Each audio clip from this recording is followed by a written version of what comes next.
दुनिया में सबसे ज़्यादा वज़नदार चीज़ है मतलब। और जब ये निकल जाता है ना, अच्छे से अच्छा, बड़े से बड़ा रिश्ता भी हल्का पड़ जाता है। जी हाँ दोस्तों, नमस्कार, जय माता दी। मैं एस्ट्रोलॉजर संदीप हूँ, आप सभी का एक बार फिर से स्वागत करता हूँ आपके अपने यूट्यूब चैनल मकर राशि चैनल में। और आशा करता हूँ कि आप सब अच्छे होंगे। दोस्तों, जैसा कि आज आपने थंबनेल पर भी देख लिया और हमने आज टाइटल में भी लिखा है कि मकर राशि वालों, गुरु जा रहे हैं किसके घर? जी हाँ, बुध के घर, युवराज के घर। इतिहास बदलने का समय शुरू। जी हाँ, आपको बता दें कि किस प्रकार गुरु युवराज के घर जा रहे हैं और किस तरीके से इतिहास बदलने का समय प्रारंभ हो चुका है। इस वीडियो के माध्यम से समझने का प्रयास करें। दोस्तों, वीडियो चंद्र राशि पर आधारित है। यदि आपको अपनी चंद्र राशि नहीं पता तो भी आप इस वीडियो को नाम राशि के आधार पर या लग्न के आधार पर भी देख सकते हैं, परंतु कमेंट बॉक्स में सच्ची श्रद्धा भावना के साथ जय देव गुरु अवश्य लिखिएगा और सच्चे मन से लाइक कीजिएगा। दोस्तों, हो क्या रहा है ये समझ लें कि गुरु इस वक्त कहाँ पर बैठे हैं। गुरु बैठे हैं 2 नंबर की राशि में, जिसे कहा जाता है वृषभ राशि। और गुरु 1 साल से यहीं बैठे हुए हैं, यानी 12 से 13 महीने तक गुरु एक ही घर में रहते हैं। तो यहाँ पर कितने दिन से बैठे हैं? पिछले 1 साल से। अब गुरु यहाँ से निकल जाएंगे 2 नंबर की राशि से और एक घर आगे बढ़ जाएंगे, यानी 3 नंबर की राशि में प्रवेश कर जाएंगे। यहाँ पर आ जाएंगे गुरु। अब बात है क्या, ये समझना बहुत ज़्यादा ज़रूरी है। 2 नंबर की राशि में बैठे थे। 2 नंबर की राशि जो होती है उसे कहा जाता है वृष राशि या वृषभ राशि, टोरस बोलते हैं। और ये जो वृषभ राशि के स्वामी होते हैं वो शुक्र होते हैं। 2 नंबर की राशि से 3 नंबर की राशि में आ जाएंगे, यानी वृषभ राशि से निकल कर प्रवेश कर जाएंगे मिथुन राशि में। और मिथुन राशि के स्वामी कौन होते हैं? बुध होते हैं। और ये काम कर कौन रहे हैं? ये काम कर रहे हैं गुरु। कौन कर रहे हैं? गुरु वृषभ राशि से निकल रहे हैं, यहाँ से निकल रहे हैं गुरु और जा रहे हैं मिथुन राशि में। अब बात ये है कि शुक्र के साथ गुरु का क्या रिलेशन है? शत्रुता का रिलेशन है। और जबकि बुध के साथ गुरु का रिलेशन मित्रता का होता है। एक बात। दूसरी बात, शुक्र जो होते हैं वो दैत्य गुरु होते हैं, राक्षसों के गुरु होते हैं, जब एक गुरु जो हैं वो देवी देवताओं के गुरु होते हैं। इस तरीके से देखा जाए तो गुरु वृषभ राशि में ज़्यादा अच्छे रिजल्ट तो नहीं दिए। हालांकि स्थान बहुत कमाल का था, बड़े अच्छे स्थान में बैठे हुए थे। 5वें घर में गुरु बैठ करके बड़े अच्छे रिजल्ट दे सकते थे यदि वृषभ राशि में ना होते। ठीक है, अब गुरु का प्रवेश हो जाएगा मिथुन राशि में, अपने मित्र की राशि में। और यहाँ पर आपको गुरु का क्या रिजल्ट दे सकते हैं, इस वीडियो के माध्यम से समझने का प्रयास करिएगा दोस्तों। और यदि हमारा समझाने का तरीका आपको अच्छा लगे, कमेंट में ज़रूर बताना ये वीडियो कैसा लगा है। और पहली बार वीडियो देख रहे हैं तो चैनल आप सब्सक्राइब कर सकते हैं।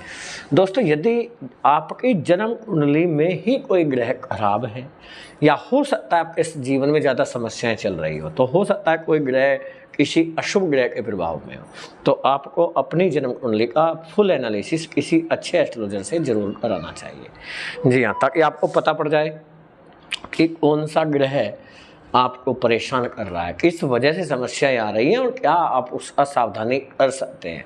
और यदि हमसे अपनी जन्म कुंडली का फुल एनालिसिस आप कराना चाहते हैं, हमारे व्हाट्सएप नंबर पर मैसेज करके आप अपॉइंटमेंट ले सकते हैं। उसके लिए आपको फ़ीस जमा करना होगा।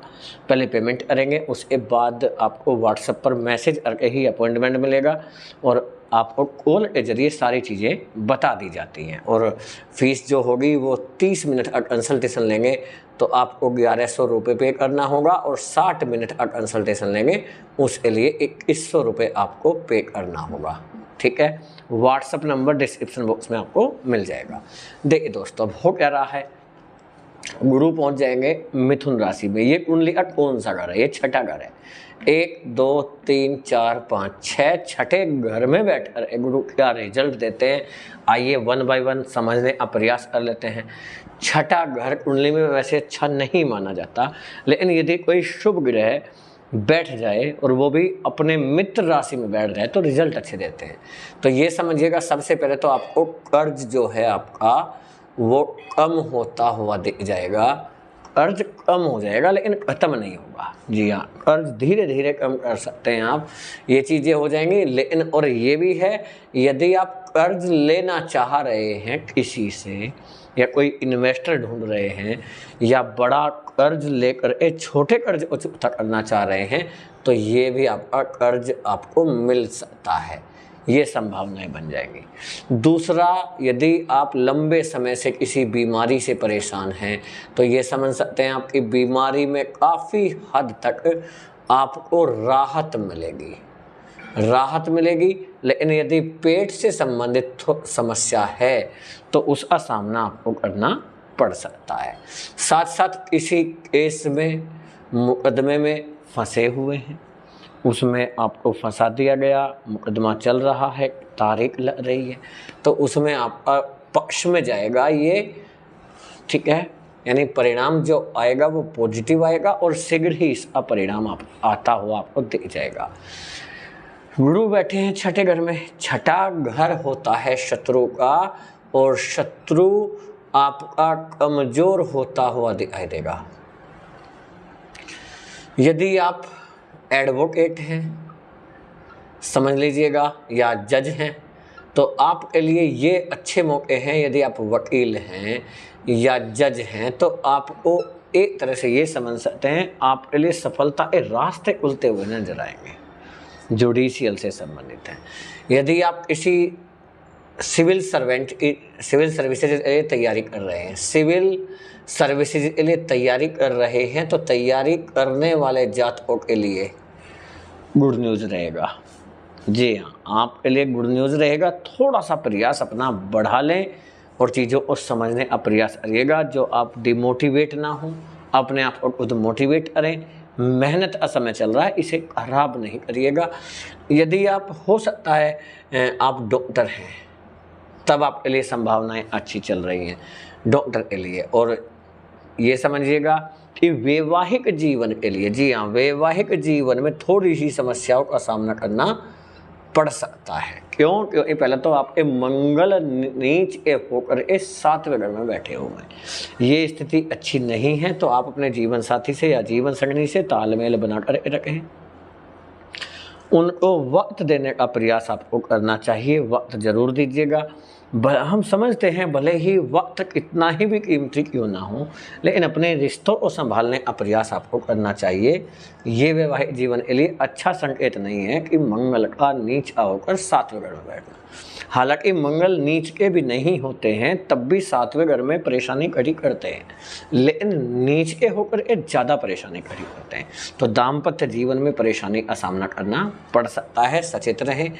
और विवाह में देरी होती हुई दिख सकती है। विवाह में देरी, हाँ, यदि आपकी जन्म कुंडली में ही ग्रह अच्छे हैं, मान लीजिए आपके ग्रह जो जन्म कुंडली है, जिस टाइम पर आपका जन्म हुआ था उस टाइम पर ये मंगल कहीं भी अच्छी जगह बैठे हुए हैं, यहाँ पर नहीं है 7वें घर में, अच्छी जगह बैठे हुए हैं, शुभ हैं, किसी अशुभ ग्रह के प्रभाव में नहीं है, तो तब ये चीज़ें जो बता रहे हैं ये सावधानी, तब कोई ज़रूरत नहीं है। जब चीज़ें ठीक होंगी रिजल्ट अलग होगा, ठीक है। इसके बाद हम बात कर लेते हैं धन के मामले में। तो ये इतिहास रचने का समय है। ये चारों तरफ से धन आएगा, हर तरफ से। आपकी जो मेहनत है, कोशिश आप कर रहे हैं, यही कोशिश आपको आपकी मंजिल तक पहुंचा देगी। लेकिन ऐसा हमारा मानना है कि कोशिश करने से ही सब कुछ हो जाता है, नहीं। कोशिश वह करते हैं जिन्हें करना नहीं होता। आपको कुछ करना है तो कीजिए, कोशिश मत कीजिए बस कि मैं कोशिश कर रहा हूँ। बहुत से कहते हैं कि मैं ये कोशिश कर रहा हूँ, कोशिश कर रहा हूँ या कोशिश कर रही हूँ। तो कोशिश कीजिए तो सच्चे मन से कीजिए। जिस कार्य पर आप कोशिश कर रहे हैं तो उस कार्य को कर डालिए, लेकिन कोशिश मत कीजिए। खाली कोशिश अरे छोड़ देना, वो कोशिश करना नहीं होता। कोशिश कर रहे हैं तो कर लेना है, समझ रहे हैं? तो ये आप प्रयास कर सकते हैं। तो धन के मामले में आपका जो पक्ष है वो मजबूत है, चारों तरफ से धन आएगा, फंसा हुआ पैसा भी निकाल लेंगे आप।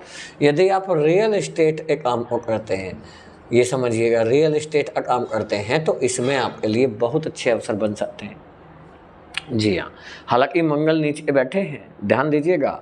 मेष राशि के स्वामी होते हैं मंगल, जो आपके प्रॉपर्टी वाले भाव को दर्शाते हैं। मंगल नीचे चल रहे हैं, इसलिए प्रॉपर्टी के लेने और देने में, बेचने और खरीदने में थोड़ी सी समस्याओं का तो सामना करना पड़ेगा, लेकिन सूर्य पहुंच चुके हैं तो आपका काम थोड़ा थोड़ा बनता हुआ दिखाई देगा। ये चीज़ें आपके लिए जा रही है। गुरु का यहाँ देखिए 1 2 3 4 5 5वीं दृष्टि सीधा कर्म स्थान पर है। गुरु की 5वीं दृष्टि कर्म स्थान पर जाने से आपके लिए जॉब का योग बन जाता है। यदि आप जॉब की तलाश कर रहे हैं या जॉब की तैयारी कर रहे हैं, जॉब की तैयारी करने वाले जातकों के लिए खुशखबरी मिलेगी और बड़ी खुशखबरी मिलेगी। ये समझिएगा कि आपके लिए मौका है अपने माता पिता का नाम बड़ा करने का। जी हाँ, अपने गुरुओं का नाम बड़ा करने का एक अच्छी जॉब आपको मिलने वाली है। साथ साथ यदि आप जॉब करते हैं, जॉब करने वाले जातकों के लिए, जी हाँ, बहुत समय हो गया प्रमोशन नहीं हो पा रहा, सैलरी नहीं बढ़ पा रही है, चीज़ें बदलती हुई नज़र आ रही है, नेगेटिविटी आ रही है, यानी आप हताश हो रहे हैं कि आपकी मेहनत के अनुसार नहीं हो पा रहा, तो ये समझिएगा जॉब करने वाले जातकों को जॉब में क्या मिलेगी, तरक्की मिल सकती है। ये इसका भी योग बना हुआ है और साथ में जॉब बदल करके एक दूसरी अच्छी जॉब प्राप्त करने का भी मौका आपको मिल सकता है, ये ध्यान दीजिएगा। इसके साथ ही विदेश का योग बना रहे हैं गुरु। कहाँ का? विदेश का, क्योंकि यहाँ से देखिए 1 2 3 4 5 6 7 7वीं दृष्टि 12वें घर पर जा रहा है। 12वां घर विदेश का होता है।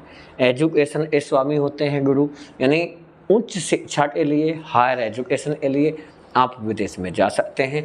आपका वीज़ा का काम हो या ग्रीन कार्ड का काम हो, यानी PR का काम आपका बनता हुआ दिख सकता है। गुरु 12वें घर पर दृष्टि डालेंगे, आपको धार्मिक कार्यों से जोड़ेंगे, ध्यान दे सकते हैं, धार्मिक कार्यों से जोड़ेंगे। सामाजिक कार्यों में आपको सफलता मिलेगा, आप आगे बढ़ते हुए दिखाई देंगे।